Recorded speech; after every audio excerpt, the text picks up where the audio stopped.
Hi, everybody, and welcome to another episode of Awaken to Your Soul Path. I am your host, Barbara, and I am joined by your other host, Robin. And today we want to talk about what to do and how to stay true to both your soul path, but also yourself and loving yourself when you've had some horrible news, when you feel like the rug has been pulled out from underneath you. Could be various reasons, could be the end of a relationship, could be a death in the family, could be a serious illness of yourself. But how do you communicate about what's going on in your life? How do you stay positive? What do you share? When are you oversharing? How do you find your support system? These will be some of the topics that we would like to talk about today. And if you have any questions or things that you would like to share, just feel free to comment below this episode and we will personally get back to you. Because I've had it not happen to myself, but I know you have had it happen to yourself, Robin. So how are you dealing with everything? Because I can imagine it being a lot. Um, it has been a lot. I think just to put it all out on the table and just to be honest about it, as you know, I got really sick last year. There was, a polyp, a gallbladder, all kinds of things going on. And by the time I got to a specialist, he had recommended doing a Whipple. Now, Whipple it takes your gallbladder, part of your pancreas. It has something to do with your stomach and your small intestine. So basically, it involves about 5 organs in your body. The purpose of the Whipple is to extend somebody's life if they have cancer. Now, at the time, my polyp was still coming back as benign when they did the tests. But by the time they did the surgery and did the Whipple and then sent in everything for testing, this is my understanding from the cancer doctor I saw. By the time I got around to the Whipple, the polyp had turned cancerous and it had already hit stage 3. And in doing the Whipple, there's a possibility that the Whipple got all the active cancer cells, but there's a possibility it didn't. So we did another CAT scan to make sure that what was in the intestine hadn't moved up into the upper part of the body. That's still clear. So we're going to stay with the stage 3 diagnosis, but chemotherapy is not going to help at this stage. I've been through so much. My body has finally healed from this. My immune system is working again. We just want to let the body do its natural healing and, keep your fingers crossed that all the active cells were caught and I could be around for the next 50 years, but I had a brother who had a brain tumor who died. They brought him back. He lived for another year and then his brain tumor kicked in and 3 weeks later he was gone. So we never know with this kind of a diagnosis, you never know how much time you have left, but No. it's your choice as to how you want to live that time. Exactly. And I can imagine it also being incredibly confusing, not just to yourself, but also to your environment. What do you say? What do you share? It can be that you're as healthy as an ox. They caught everything. You're going to live until well over your hundreds and nothing like this will come back. It can be that they didn't catch everything and that within a couple of months, you could have a very different outlook on your health. So there's a lot of uncertainty around it, and that makes it difficult for the doctors. Yes, how do we treat something like that? Because everybody hopefully knows, and otherwise I'm going to tell right now, is that chemotherapy also kills all the healthy cells. It kills everything. It kills your immune system. It kills everything. So when you choose chemo, you're also killing the natural ability of your body to fight off whatever is going on. And sometimes that's a last resort, and that's the thing that's necessary. But in a case like this, when there are so many question marks, basically, I can imagine they are not choosing that route because maybe that will trigger an up flare of the whole thing. And if they had just left you alone, you would have lived to well in your hundreds. So it's a difficult situation, and I applaud you for being you, for being so open in it, and for sharing it, because I know there are a lot of people in similar situations that also feel like what, why, just sort of overwhelmed with everything that's going on. And it's in times like these where we need our support system. Yes, and it's amazing because it's like I just feel like my immediate family is in denial. Like it's like I've talked to my daughters. One of my daughters was at the meeting with both meetings with the cancer doctor, and there was nothing like no follow-up. I'll call you in a couple of days. Let's make a plan. I've talked to both my daughters saying, hey, I need you guys to come around. We need to, just make sure that just in case all the paperwork is done properly, that you guys know where everything is in the house. I mean, there's a possibility that nothing will happen, but if it does, I'd like to be prepared. And it's like I've hit a brick wall. I am not getting a response. Like, and I posted on Facebook because I was confused, and I asked people like, is this typical? And I'm getting back, it is, that this is really a typical response when somebody has been given a life-threatening diagnosis. You have family who's, stands up and sticks with you and works with you. And then you have other people that just kind of disappear, and it can be family, it can be friends, but it's like they don't want to know, and they don't want to be involved. And maybe they just don't want to watch if you do get sick. I don't know. No, I know for a lot of people, it's, well, we already know that the highly sensitive or the more sensitive people, we have a big heart towards other people. So they will probably not respond in this manner. But the largest part of the world is mainly self-focused.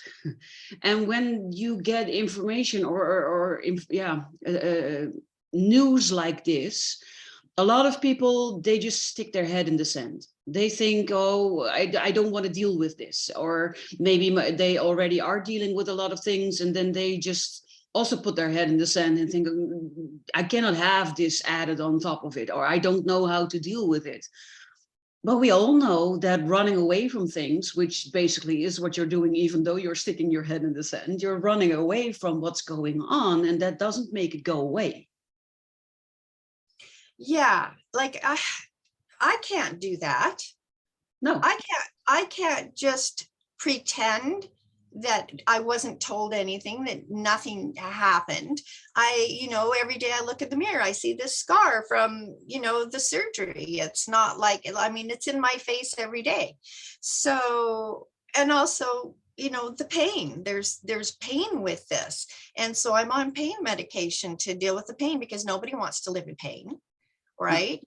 So it's kind of like I'm aware of it every single day, but I don't have to get depressed about it. I don't have to buy into it. I don't have to spiral down into it.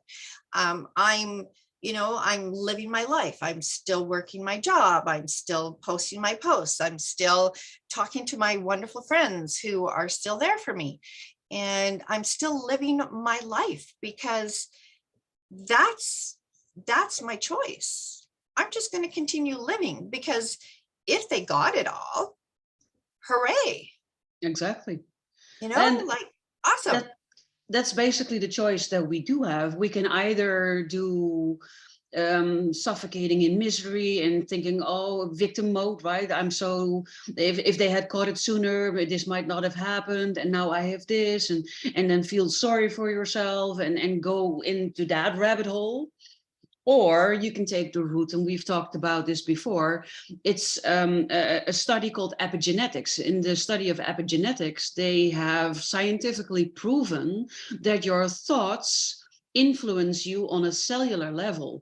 So that is what people do whenever they have a diagnosis like cancer, and they were told that they were not going to live for much longer. And then the next time they come in, all the cancer is gone.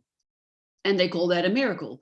That is what happens when you master your thoughts, and when you start looking at things positively. You can focus on the illness, on the consequences of the illness, and how you're feeling under all of that. But that tends to be negative. And negative energy, negative thoughts, negative emotions tend to attract more things to be negative about. And that's definitely not what you want. You want things to turn around. You want things to go into the positive direction, preferably staying away or going away.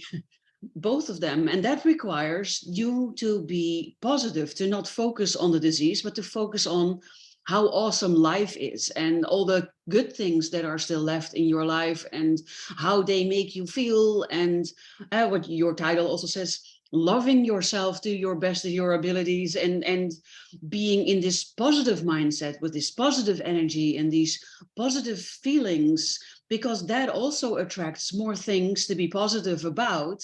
And that will, as they have now proven scientifically, even change you on a cellular level, because they figured out that we have cells. It's not like we have brain cells and bowel cells. No, we have cells.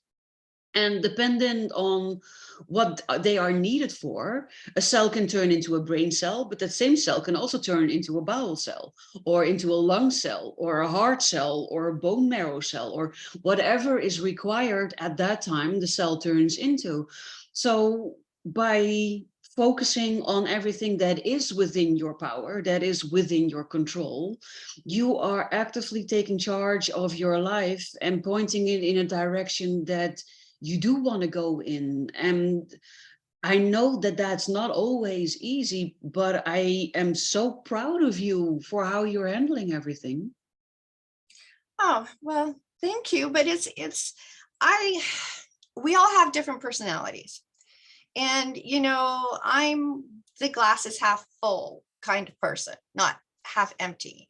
And it's like when I was so sick last year, I had to learn to surrender. I had to learn to surrender to what was going on in my body, surrender that, the doctors, the nurses, people were going to find what's wrong. I had to, work with my spirit guides on the other side and make sure that they were sending me in the right direction so I could meet the right doctors, and things would happen in the way they were supposed to be. And I always had this calmness inside of everything that was going on. There was always this inner calm. And even when, I ended up going to emergency and having the pain, I was, not knowing what was going on, there was still a part of me that knew the answer was going to come, and that I'm okay with the answer. And so when the doctor told me the two possibilities, I was okay with either one. I was okay if it hadn't spread and I could just, focus on being happy and doing the things I want to do, and spend time with family. And I wasn't surprised, with kind of like the reaction from my family. I'm kind of disappointed, but knowing my family the way I do, I wasn't overly surprised. But I have to say, yeah, I'm a little disappointed because, you need emotional support. You need the hugs, you need the phone calls. Yes. And it's like nothing. Yeah, and it just hurts, right? It's We talked about this before. I can imagine it's a combination of a whole bunch of emotions. It's a hurt on the one end. It's also feeling like you're insignificant, like you maybe not mattering, while you yourself think very differently about that fact. It's also a part loneliness, a part disappointment, maybe even some sadness, some grieving, some anger. It's a whole bunch of emotions that come up, and sometimes I just feel that people are lacking the ability of empathy, putting yourself in the other person's shoe and thinking, if I had gotten that diagnosis, or if I am in that position, what would I want from other people? And then doing that. Well, yes, and there's also this judgment too, right? Like, um, I some people would opt for the chemo regardless, right? Mhm. Yes. You know, but it's like I'm perfectly content. I'm happy. I've lived a really good life. I really don't have anything left on my bucket list, really, that I want to do. I love my home. I have this, I have my cats. I have this beautiful environment I've created for myself. So why wouldn't I just want to enjoy it? Why wouldn't I just want to enjoy what I've created for myself and just be present? My grandkids are old enough to be told about this. They're old enough to understand and comprehend. And they're old enough to make a decision. Mhm. Um, but then again, I don't, that's not within my wheelhouse. Like I can't go up to my grandkids and say, oh, by the way, this is what's going on with grandma. No, You know, no. my daughters need to do that. My daughters need to bring us together as a family and say, okay, here's the dynamics. And Yes. we have a choice. We can behave this way as a family, or we can behave this way as a family. You know, Yes. I just want to go the positive route. Let's Exactly. let's just eke out some quality time. Let's spend some fun times together. It doesn't have to be, every day. It doesn't have to be that, but let's just continue to make some plans so that we feel like we're always moving forward. Yes, you just do fun stuff together, because that's positive energy that will attract positive outcomes in your life, regardless of what's going on. And if it turns out that it hasn't gone away and it's coming back, then at least you also have made beautiful memories, not just for yourself, but also for your grandchildren, your daughters. And I remember when I was younger, I was just telling you before we started recording that my grandfather got cancer, and I was around 12-ish.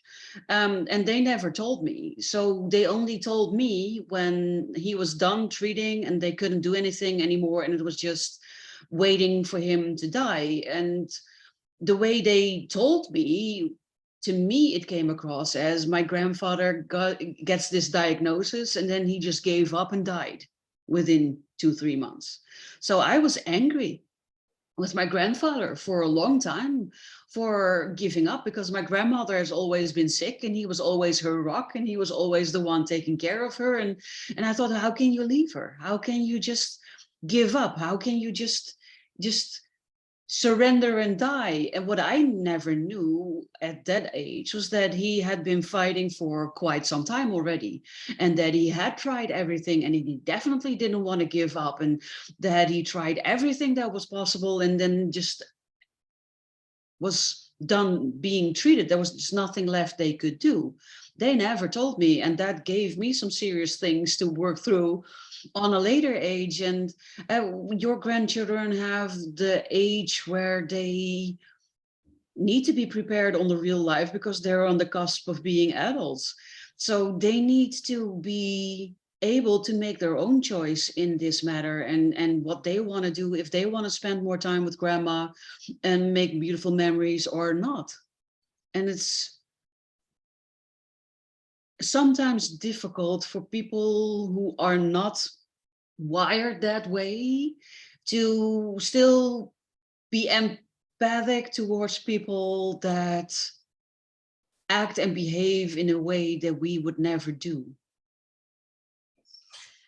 Yeah, it's, I, I, when you think about who you are and your type of personality, and, if the shoe was on the other foot, I wouldn't walk away. I would be there. What do you need? What can I do for you? You know, I would be checking in on them on a regular basis because that's who I am, right? Exactly. That's my personality. But we've all seen people lose spouses when there's been a terrible injury or a trauma or a death in the family. Especially the death of a child. Usually a marriage breaks up because it can't survive the grief Yes. process. There's so many different ways that people react to this. Now, Mhm. did I ever think that I was going to be the one faced with this? No, I always thought I was going to live till well over 100. And you that know might still be the case. and it might still be the case. You don't know, because like you say, we have mind over matter. We have the ability to change what's going on in our bodies, to change the things. And I also want to bring that up, because that's not just with what's going on in our bodies. I had a conversation with someone who I love very much, a very special person, and she had somebody give her a life reading. And in this life reading 10 years ago, basically told her her life was going to be shut. And that's a simple way of putting it. Mhm. Now, when somebody tells you this, you have a choice. You can choose to believe it and allow yourself to spiral, or you can choose to change it And make it a self-fulfilling and prophecy. make yourself, yeah. And you don't want it, so basically, um, even though it was always in the back of her head.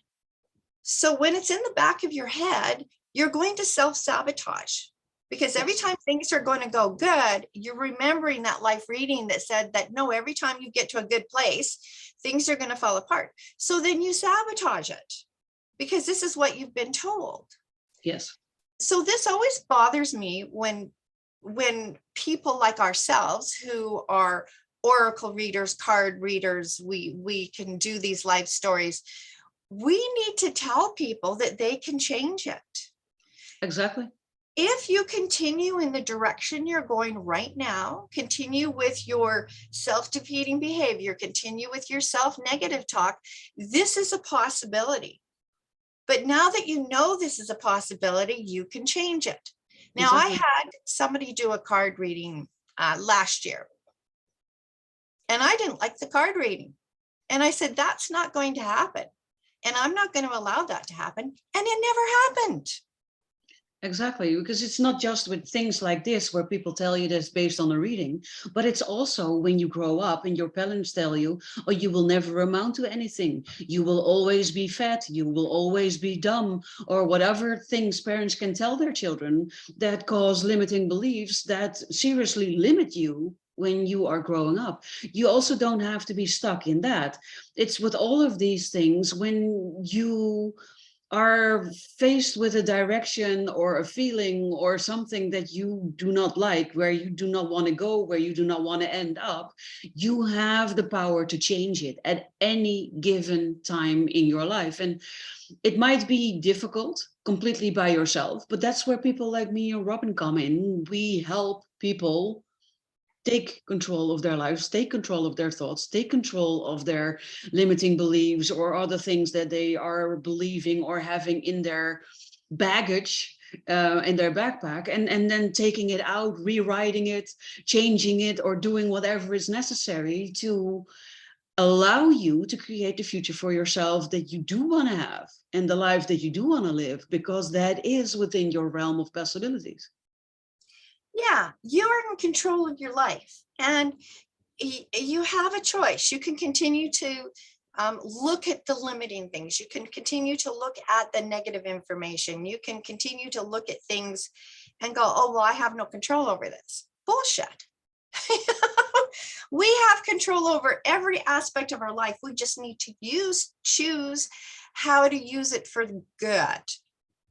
How do I participate, or how do I be around people I really don't like, and not let them drag me down into their little sorry ass conversation or whatever.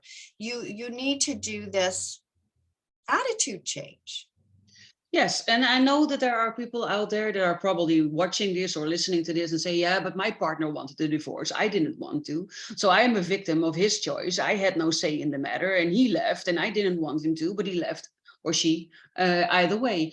And you might not have control over that part, but you do have control over this, the type of people that you attract in your life. And you probably attracted someone in your life that's not a good match with the person that you really are most of the time, because you were not being your real self. And by taking control of who you are, taking control of your inner world, you also change your outer appearance and the people and the situations that you attract in your life. So in that way, you do have control over what happens, because if you had been your real self sooner, you might have never married that person that is now divorcing you, because your true self and that person would never ever have been a match if you had taken charge of your life. Absolutely. We have choices. And, you know, my life has, I was one of those people who had the crappy negative self-talk. I attracted all of those negative people in my life to prove to myself that I wasn't worthy of love. I attracted all of those people to keep me down, being unlovable, unlikable, not being successful in what I do, because that was the crap that was fed to me as a kid, you know. But there comes a Exactly. time when you have to take control of your life and do a shift. So in my 30s, I started shifting it. I started taking control of my life. I started taking the courses, reading the books, um, trying to attracting better people into my life, you know. And when I look at where I am right now, if I didn't have this beautiful support system with Barbara and all these other wonderful women that Barbara have in our groups, I wouldn't be so positive. You know, Exactly. I've learned so much about myself. I've learned so much about my abilities and my skills and my talents. And, you know, like Barbara and I have both tried to do things that were inauthentic to who we are. But of course, we didn't understand it. We didn't have the tools to understand that we were going down the wrong road. And so Barbara stepped out of her comfort zone, took, you know, the human design course and the code, what's that code called? The gene keys. The gene key codes, and discovered that she had been trying to do her business in a way that wasn't cohesive to who she was. And, you know, and then when she did my little report, which I loved, I was like, yeah, this makes so much sense. Every time I tried to push in a certain direction, thinking that was what I was supposed to do, nothing works out. But when I just allow my life to flow energetically, then Mhm. things work out. And that's what I've learned. If I'm just flowing with this right now. I'm just flowing with the energy. I'm not pushing in one direction or the other direction. I am allowing myself to sit in this beautiful boat filled with my friends, and you know, hopefully my family eventually is going to come jump in this boat with me, Yes. and just be supportive and just enjoy the ride. Exactly, because like you, I've had a similar story where I also, if you talk to people that knew me when I was in my teens or my 20s, they would tell me that I was in complete victim mode and that I was attracting everything myself and then playing the victim when everything came crashing down. And at that time, I honestly didn't understand what they were saying. But in my 30s, things started to change, and I started to go on this journey of self-discovery and learning so much about myself. And I don't think that that journey will ever be done, because like Robynn said, I discovered some new key things about myself only last year, about how I'm running my business and why it wasn't working out the way I wanted to. So you can take ownership of yourself whenever you are in a situation that you don't want, and especially when it's a situation that tends to repeat, because that's what happens with patterns. Things are repeating itself, roughly the same types of situations, maybe losing your job over and over again, thinking that you have friends and then finding out that you don't, and then have that repeat a couple of times, maybe choosing the wrong romantic partner and getting burned a couple of times. All of these things are patterns that are telling you you are not living your authentic design. You're not living your authentic blueprint. You're not living the life, and you're not being the person that you are supposed to be. And then that's the signals, those are the signals that you need to take seriously and start acting on to change your life for the better. And when you do that, then you eventually come to a point like Robynn just described, where you surrender more and you are able to let go of a lot more things, and where you start flowing with your life instead of trying to manipulate it or control it or being run by fears or whatever could be going on. You come from a place of effortlessness, and that makes life just so much more fun, and you will start attracting the people that flow with you, that vibrate on the same level, that have the same way of looking at life, thinking about things in the same manner. And that makes life worth living. To me, that makes life precious. Yeah, it is. When you've got, I love this because Barbara and my other friends, it's like nobody's going into this feeling sorry for me thing. And I don't want that. I don't want people feeling sorry for me, because I can change the outcome. We know we can. However, we all have an expiry date. Yes. I don't know when mine is. You don't know when yours is. We are allotted so much time here to do what we want to do. And, when I look at my life and the things I've done, I like who I am. I finally love myself unconditionally. I'm finally in a place where I really enjoy my own company. I enjoy the company of others. Mhm. And I've learned a lot about myself and what makes a good friend, like how to be a good friend. I had to learn those things, because as a child, we weren't allowed to have friends over and we didn't have sleepovers. And I never learned all of those dynamics that I would have learned if I had been allowed to have friends. If I'd been allowed to participate in school activities and school events. I spent most of my childhood in my bedroom reading.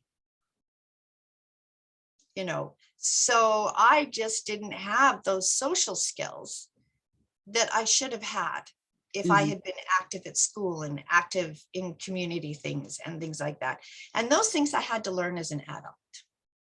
Yes, for me it's the same, but for a different reason. I come from an abuse background, so I was never really allowed to take friends home, and I mostly hid in my room, because if I found the right hiding spot, I would not be beaten that day. So that also takes you away from your social skills and connecting with people. And it wasn't until I was a lot older and had my first boyfriend and came home to his parents that I saw, oh, my home situation was far from normal, and it could have been very different. So I think what we're trying to say is it's never too late, and you're never too old to change, to take control of your life and to change it around and to turn it into something that you love living. And whenever you find, with help or without help, that place within yourself where you can just be who you really are and do what you really love doing, then you've reached the place where we are right now, where you flow with life and where you find that even these things that might be severe or far from pleasant are completely different in the way you approach it, you look at it and you handle it, because you come from a place of trust, and you have the tools and the skills to turn things around. And that makes a huge difference. It does. It does. Just remember that you have a choice and you can choose A or B. Exactly. You always have at least an A and a B choice. Sometimes maybe even a C, an E, an F, but at least an A and a B. And if you are one of those people that are maybe going through something, or someone you love is going through something like this, or you are finding yourself in a situation where you don't want to be in, or you just need some help, some guidance, a shoulder, a listening ear, whatever, reach out to me or to Robyn. We both offer a free coffee chat. Where you can just talk with us. And if you are interested in working with us, we can obviously talk about that, but that's not the goal of our coffee chat. Our coffee chat is just to get to know you and to help you in whatever way that we can. And if at the end of it, you feel like you want to know more and you want to see how else we can help you, we're obviously open to that, but it's really a no strings attached goal. So please don't feel that you cannot reach out, or that there's nobody out there that can listen to you or that you can talk to, because we are here and we would love to meet and talk to you. So we hope that by talking about these subjects, even though they can be perceived as sometimes a bit heavy, that we've reached people that are in similar situations, that are just happy to learn they're not the only ones, and that might find someone to reach out to and to talk to. Because if we've managed to reach even one of those people, then we've already have our mission accomplished. So for today, I think this is a good time to close off our talk. Thank you for your honesty, Robyn, and for sharing everything. We love to hear from you. Share everything, questions or situations that you want to share with us below our episode. And we would love to see you back for our next episode in Awaken to Your Soul Path. This is Barbara signing off, and all right, Robyn bye. as well. Thanks for listening. Bye, everybody.